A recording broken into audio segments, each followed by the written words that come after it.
नमस्कार साथियों, मैं अनीता श्रीवास्तव आपका हार्दिक अभिनंदन करती हूँ। श्रीमद् वाल्मीकि रामायण में आज का प्रसंग है श्री राम की आज्ञा से गो का नाव मंगाना। श्री राम का सुमंत्र को समझा बुझाकर अयोध्यापुरी लौट जाने के लिए आज्ञा देना और माता पिता आदि से कहने के लिए संदेश सुनाना। सुमंत्र के वन में ही चलने के लिए आग्रह करने पर श्री राम का उन्हें युक्तिपूर्वक समझाकर लौटने के लिए विवश करना, फिर तीनों का नाव पर बैठना, सीता की गंगा जी से प्रार्थना, नाव से पार उतरकर श्री राम आदि का वत्स देश में पहुंचना और सायंकाल में एक वृक्ष के नीचे रहने के लिए जाना। जब रात बीती और प्रभात हुआ, उस समय विशाल वक्ष वाले महायशस्वी श्री राम ने शुभ लक्षण संपन्न सुमित्रा कुमार लक्ष्मण से इस प्रकार कहा। तात, भगवती रात्रि व्यतीत हो गई, अब सूर्योदय का समय आग पहुँचा है। वह अत्यंत काले रंग का पक्षी कोकिल कुहू कुहू बोल रहा है।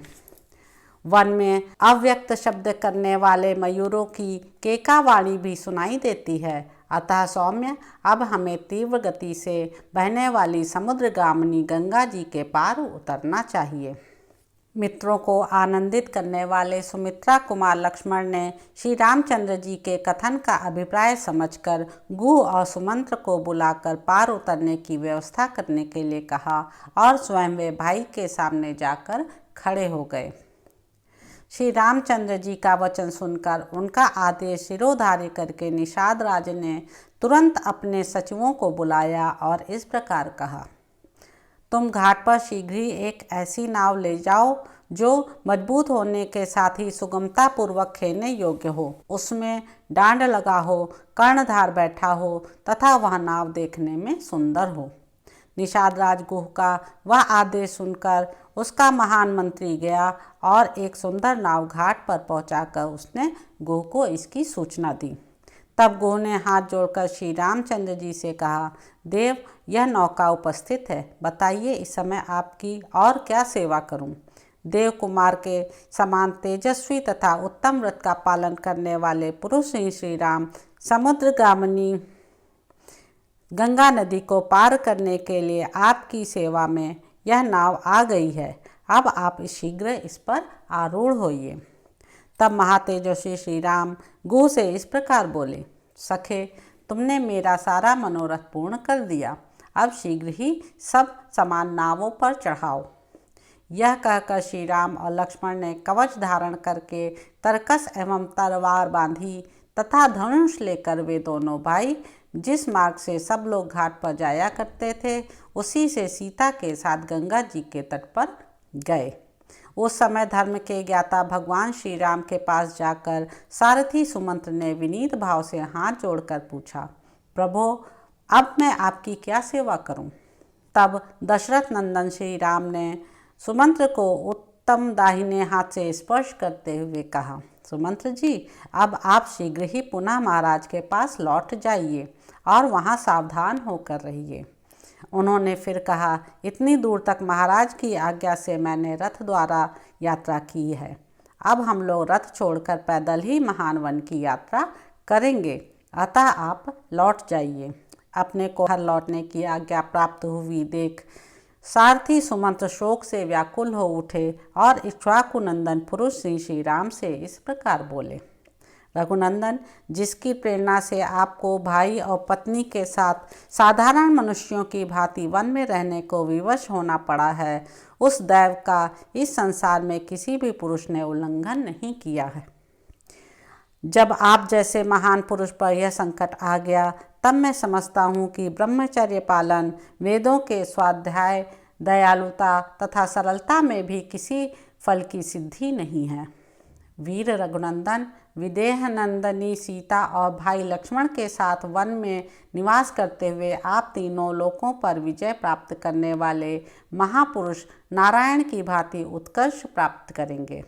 श्री राम, निश्चय ही हम लोग हर तरह से मारे गए, क्योंकि आपने हम पूर्ववासियों को अपने साथ न ले जाकर अपने दर्शन जनित सुख से वंचित कर दिया। अब हम पापनी कैकेयी के वश में पड़ेंगे और दुख भोगते रहेंगे। आत्मा के समान प्रिय श्री रामचंद्र जी से ऐसी बातें कहकर उन्हें दूर जाने को उद्यत देख सारथी सुमंत दुख से व्याकुल होकर देर तक रोते रहे। आंसुओं का प्रवाह रुकने पर आचमन करके पवित्र हुए सारथी से श्री रामचंद्र जी ने बारंबार मधुर वाणी में कहा, सुमंत्र जी, मेरी दृष्टि में इक्ष्वाकु वंशियों का हित करने वाला सुहृद आपके समान दूसरा कोई नहीं है। आप ऐसा प्रयत्न करें जिससे महाराज दशरथ को मेरे लिए शोक ना हो। पृथ्वीपति महाराज दशरथ एक तो बूढ़े हैं, दूसरे उनका सारा मनोरथ चूर चूर हो गया है, इसलिए उनका हृदय शोक से पीड़ित है। यही कारण है कि मैं आपको उनके संभाल के लिए कहता हूँ। वे महामनस्वी महाराज कैकेयी का प्रिय करने की इच्छा से आपको जो कुछ जैसी भी आज्ञा दें उसका आप आदरपूर्वक पालन करें, यही मेरा अनुरोध है। राजा लोग इसलिए राज्य का पालन करते हैं कि किसी भी कार्य में इनके मन की इच्छा पूर्ति में विघ्न न डाला जाए। सुमंत्र जी, जिस किसी भी कार्य में जिस किसी तरह भी महाराज को अप्रिय बात से खिन्न होने का अवसर न आवे तथा वे शोक से दुबले न हों, वह आपको उसी प्रकार करना चाहिए। जिन्होंने कभी दुख नहीं देखा है उन आर्य जितेंद्रिय अवृद्ध महाराज को मेरी ओर से प्रणाम करके यह बात कहिएगा। हम लोग अयोध्या से निकल गए अथवा हमें वन में रहना पड़ेगा, इस बात को लेकर ना तो मैं भी शोक करता हूँ और ना लक्ष्मण को ही इसका शोक है। 14 वर्ष समाप्त होने पर हम पुनः शीघ्र ही लौट आएंगे और उस समय आप मुझे, लक्ष्मण को और सीता को भी फिर देखेंगे। सुमंत्र जी, महाराज से ऐसा कहकर आप मेरी माता से, उनके पास बैठी हुई अन्य देवियों से तथा कैकेयी से भी बारंबार मेरा कुशल समाचार कहिएगा। माता कौशल्या से कहिएगा कि तुम्हारा पुत्र स्वस्थ एवं प्रसन्न है। इसके बाद सीता की ओर से, मुझ ज्येष्ठ पुत्र की ओर से तथा लक्ष्मण की ओर से भी माता की चरण वंदना कह दीजिएगा। तदंतर मेरी ओर से महाराज से भी यह निवेदन कीजिएगा कि आप भरत को शीघ्र ही बुलवा लें और जब वे आ जाएं तब अपने अभीष्ट युवराज पद पर उनका अभिषेक कर दें। भरत को छाती से लगाकर युवराज के पद पर अभिषिक्त करके आपको हम लोगों के वियोग से होने वाला दुख दबा नहीं सकेगा। भरत से भी हमारा यह संदेश कह दीजिएगा कि महाराज के प्रति तुम्हारा जैसा बर्ताव है वैसा ही समान रूप से सभी माताओं के प्रति होना चाहिए। तुम्हारी दृष्टि में कैकेयी का जो स्थान है वही समान रूप से सुमित्रा और मेरी माता कौशल्या का भी होना उचित है। ये सब में कोई अंतर न रखना। पिताजी का प्रिय करने की इच्छा से युवराज पद को स्वीकार करके यदि तुम राजकाज की देखभाल करते रहोगे तो इहलोक और परलोक में सदा ही सुख पाओगे। श्री रामचंद्र जी ने सुमंत को लौटाते हुए जब इस प्रकार समझाया तब उनकी सारी बातें सुनकर वे श्री राम से स्नेहपूर्वक बोले, तात, सेवक का स्वामी के प्रति जो सत्कारपूर्ण बर्ताव होना चाहिए उसका यदि मैं आपसे बात करते समय पालन न कर सकूं, यदि मेरे मुख से स्नेहवश कोई धृष्टतापूर्ण बात निकल जाए तो यह मेरा भक्त है, ऐसा समझकर आप मुझे क्षमा कीजिएगा। जो आपके वियोग से पुत्र शोक से आतुर हुई माता की भांति संतप्त हो रही हैं, उस अयोध्यापुरी में मैं आपको साथ लिए बिना कैसे लौट कर जा सकूंगा। आते समय लोगों ने मेरे रथ में श्री राम को विराजमान देखा था। अब इस रथ को श्री राम से रहित देखकर उन लोगों का और उस अयोध्यापुरी का भी हृदय विदीर्ण हो जाएगा। जैसे युद्ध में अपने स्वामी वीर रथी के मारे जाने पर जिसमें केवल सारथी शेष रह गया हो, ऐसे रथ को देखकर उसकी अपनी सेना अत्यंत दयनीय अवस्था में पड़ जाती है। उसी प्रकार मेरे इस रथ को आपसे सूना देखकर सारी अयोध्या नगरी दीन दशा को प्राप्त हो जाएगी। आप दूर रहकर भी प्रजा के हृदय में निवास करने के कारण सदा वो उसके सामने ही खड़े रहते हैं। निश्चय ही इस समय प्रजा वर्ग के सब लोगों ने आपका ही चिंतन करते हुए खाना पीना छोड़ दिया होगा। श्री राम, जिस समय आप वन को आने लगे उस समय आपके शोक से व्याकुल चित्त हुई प्रजा ने जैसा आर्तनाद एवं क्षोभ प्रकट किया था उसे तो आपने देखा ही था। आपके अयोध्या से निकलते समय पूर्ववासियों ने जैसा आर्तनाद किया था, आपके बिना मुझे खाली रथ लिए लौटा देख वे उससे भी 100 गुना हाहाकार करेंगे। क्या मैं महारानी कौशल्या से जाकर कहूँगा कि मैंने आपके बेटे को मामा के घर पहुँचा दिया है, इसलिए आप संताप न करें। यह बात प्रिय होने पर भी असत्य है, अतः ऐसा असत्य वचन भी मैं कभी नहीं कह सकता। फिर यह अप्रिय सत्य भी कैसे सुना सकूँगा कि मैं आपके पुत्र को वन में पहुँचाया। ये उत्तम घोड़े मेरी आज्ञा के अधीन रहकर आपके बंधुजनों का भार वहन करते हैं। ऐसी दशा में आपसे सोने रथ को ये कैसे खींच सकेंगे। अतः निष्पाप रघुनंदन, अब मैं आपके बिना अयोध्या लौटकर नहीं जा सकूँगा, मुझे भी वन में चलने की ही आज्ञा दीजिए। यदि इस तरह याचना करने पर भी आप मुझे त्याग ही देंगे तो मैं आपके द्वारा परित्यक्त होकर यहाँ रथ सहित अग्नि में प्रवेश कर जाऊँगा। रघुनंदन, वन में आपकी तपस्या में विघ्न डालने वाले जो जो जंतु उपस्थित होंगे मैं इस रथ के द्वारा उन सबको दूर भगा दूँगा। श्री राम, आपकी कृपा से मुझे आपको रथ पर बिठाकर यहाँ तक लाने का सुख प्राप्त हुआ। अब आपके ही अनुग्रह से मैं आपके साथ वन में रहने का सुख भी पाने की आशा करता हूँ। आप प्रसन्न होकर आज्ञा दीजिए, मैं वन में आपके पास ही रहना चाहता हूँ। मेरी इच्छा है कि आप प्रसन्नतापूर्वक कह दें कि तुम वन में मेरे साथ ही रहो। वीर, ये घोड़े भी यदि वन में रहते समय आपकी सेवा करेंगे तो इन्हें परम गति की प्राप्ति होगी। प्रभो, मैं वन में रहकर अपने सिर से आपकी सेवा करूंगा और इस सुख के आगे अयोध्या तथा देवलोक का भी सर्वथा त्याग कर दूंगा। जैसे सदाचारहीन प्राणी इंद्र की राजधानी स्वर्ग में नहीं प्रवेश कर सकता, उसी प्रकार आपके बिना मैं अयोध्यापुरी में नहीं जा सकता। मेरी यह अभिलाषा है कि जब वनवास की अवधि समाप्त हो जाए तब फिर इसी रथ पर बिठाकर आपको अयोध्यापुरी में ले चलूं। वन में आपके साथ रहने से ये 14 वर्ष भी मेरे लिए 14 क्षणों के समान बीत जाएंगे, अन्यथा 1400 वर्षों के समान भारी जा पड़ेंगे। अतः भक्त वत्सल, आप मेरे स्वामी के पुत्र हैं। आप जिस पथ पर चल रहे हैं उसी पर आपकी सेवा के लिए साथ चलने को मैं भी तैयार खड़ा हूँ।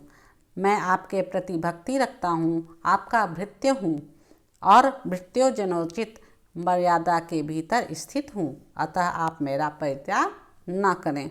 इस तरह अनेक प्रकार से दीन वचन कहकर बारंबार याचना करने वाले सुमंत्र से सेवकों पर कृपा करने वाले श्री राम ने इस प्रकार कहा। सुमंत्र जी, आप स्वामी के प्रति स्नेह रखने वाले हैं। मुझ में आपकी जो उत्कृष्ट भक्ति है उसे मैं जानता हूँ।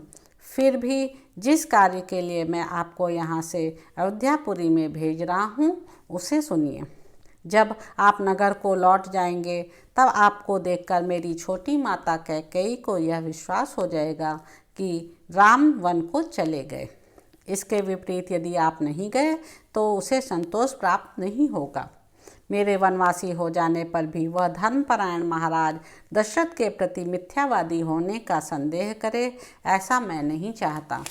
आपको भेजने में मेरा मुख्य उद्देश्य यही है कि मेरी छोटी माता कैकेयी भरत द्वारा सुरक्षित समृद्धिशाली राज्य को हस्तगत कर ले।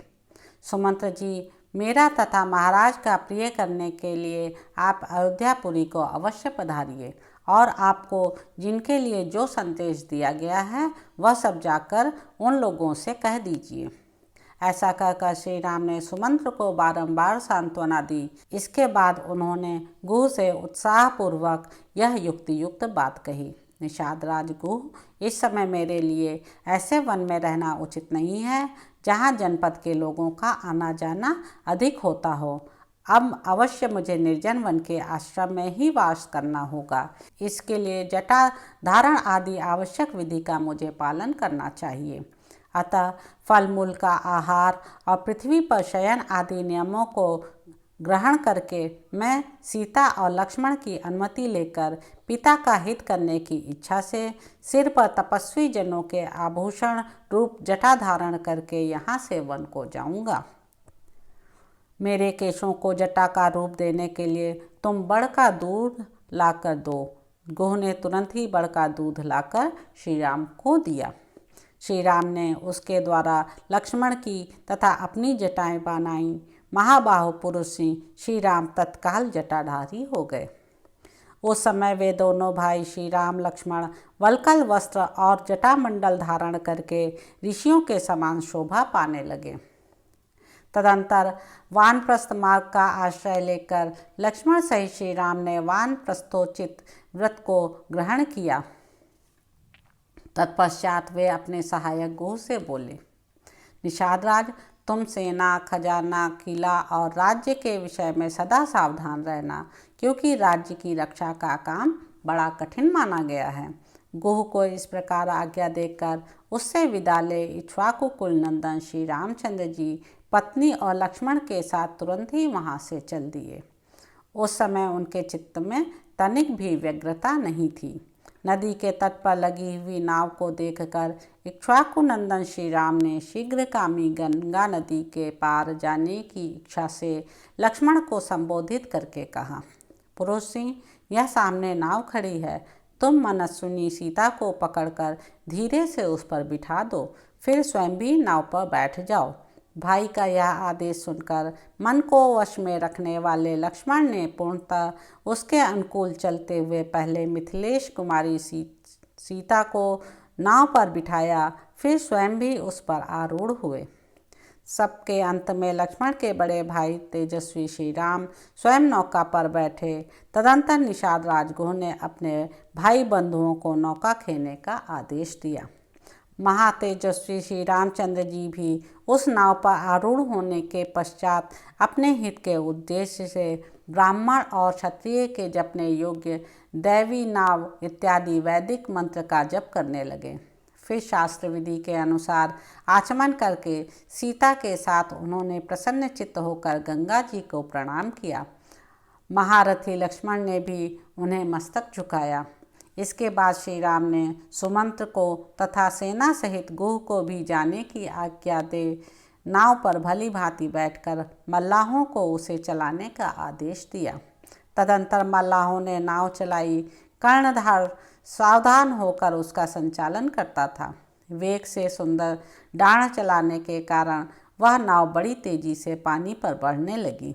भागीरथी की बीच धारा में पहुंचकर सती साध्वी विदेह नंदनी सीता ने हाथ जोड़कर गंगा जी से यह प्रार्थना की, देवी गंगे, ये परम बुद्धिमान महाराज दशरथ के पुत्र हैं और पिता की आज्ञा का पालन करने के लिए वन में जा रहे हैं। ये आपसे सुरक्षित होकर पिता की इस आज्ञा का पालन कर सकें, ऐसी कृपा कीजिए। वन में पूरे 14 वर्षों तक निवास करके ये मेरे तथा अपने भाई के साथ पुनः अयोध्यापुरी को लौटेंगे। सौभाग्यशालिनी देवी गंगे, उस समय वन से पुनः कुशल पूर्वक लौटने पर संपूर्ण मनोरथों से संपन्न हुई मैं बड़ी प्रसन्नता के साथ आपकी पूजा करूंगी।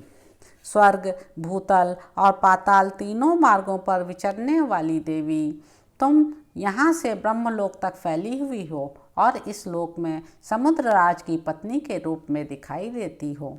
शोभाशालिनी देवी, पुरुष सिंह श्री राम जब पुनः वन से सकुशल लौटकर अपना राज्य प्राप्त कर लेंगे, तब मैं सीता पुनः आपको मस्तक झुकाऊंगी और आपकी स्तुति करूंगी। इतना ही नहीं, मैं आपका प्रिय करने की इच्छा से ब्राह्मणों को 1 लाख गौएं, बहुत से वस्त्र तथा उत्तमोत्तम अन्न प्रदान करूंगी। देवी, पुनः अयोध्यापुरी में लौटने पर मैं सहस्त्रों देव दुर्लभ पदार्थों से तथा राजकीय भाग से रहित पृथ्वी, वस्त्र और अन्न के द्वारा भी आपकी पूजा करूंगी। आप मुझ पर प्रसन्न हों। आपके किनारे जो जो देवता, तीर्थ और मंदिर हैं, उन सब का मैं पूजन करूंगी। निष्पाप गंगे, ये महाबाहु पाप रहित मेरे पतिदेव मेरे तथा अपने भाई के साथ वनवास से लौटकर पुनः अयोध्या नगरी में प्रवेश करें। पति के अनुकूल रहने वाली सती साध्वी सीता इस प्रकार गंगा जी से प्रार्थना करती हुई शीघ्र ही दक्षिण तट पर जा पहुंची। किनारे पहुंचकर शत्रुओं को संताप देने वाले नरश्रेष्ठ श्री राम ने नाव छोड़ दी और भाई लक्ष्मण तथा विदेह नंदिनी सीता के साथ आगे को प्रस्थान किया। तदंतर महाबाहु श्री राम सुमित्रा नंदन लक्ष्मण से बोले, सुमित्रा कुमार, अब तुम सजन या निर्जन वन में सीता की रक्षा के लिए सावधान हो जाओ। हम जैसे लोगों को निर्जन वन में नारी की रक्षा अवश्य करनी चाहिए। अतः तुम आगे आगे चलो, सीता तुम्हारे पीछे पीछे चलें और मैं सीता की तथा तुम्हारी रक्षा करता हुआ सबसे पीछे चलूँगा। पुरुष प्रवर हम लोगों को एक दूसरे की रक्षा करनी चाहिए। अब तक कोई भी दुष्कर कार्य समाप्त नहीं हुआ है। इस समय से ही कठिनाइयों का सामना आरंभ हुआ है। आज विदेह कुमारी सीता को वनवास के वास्तविक कष्ट का अनुभव होगा। अब ये ऐसे वन में प्रवेश करेंगी जहाँ मनुष्यों के आने जाने का कोई चिन्ह नहीं दिखाई देगा। न धान आदि के खेत होंगे, न टहलने के लिए बगीचे, जहाँ ऊंची नीची भूमि होगी और गड्ढे मिलेंगे जिसमें गिरने का भय रहेगा। श्री रामचंद्र जी का यह वचन सुनकर लक्ष्मण आगे बढ़े। उनके पीछे सीता चलने लगी और सीता के पीछे रघुकुल नंदन श्री राम थे। श्री रामचंद्र जी शीघ्र गंगा जी के उस पार पहुंचकर जब तक दिखाई दिए तब तक सुमंत्र निरंतर उन्हीं की ओर दृष्टि लगाए देखते रहे। जब वन के मार्ग में बहुत दूर निकल जाने के कारण वे दृष्टि से ओझल हो गए, तब तपस्वी सुमंत्र के हृदय में बड़ी व्यथा हुई। वे नेत्रों से आंसू बहाने लगे। लोकपालों के समान प्रभावशाली वरदायक महात्मा श्री राम महानदी गंगा को पार करके क्रमशः समृद्धशाली वत्स देश में जा पहुँचे, जो सुंदर धन धान से संपन्न था। वहाँ के लोग बड़े हृष्ट पुष्ट थे। वहाँ उन दोनों भाइयों ने मृगया विनोद के लिए वराह, ऋषभ, पृषित और महारूरु इन 4 महामृगों पर बाणों का प्रहार किया। तत्पश्चात जब उन्हें भूख लगी तब पवित्र कंदमूल आदि लेकर सायंकाल के समय ठहरने के लिए एक वृक्ष के नीचे चले गए। तो इस प्रकार साथियों, अयोध्या कांड में निहित 52वां सर्ग यहाँ पर समाप्त होता है। आपको यह पसंद आया हो तो मेरे चैनल संवाद विद अनीता को लाइक करें, शेयर करें, सब्सक्राइब करें। धन्यवाद साथियों।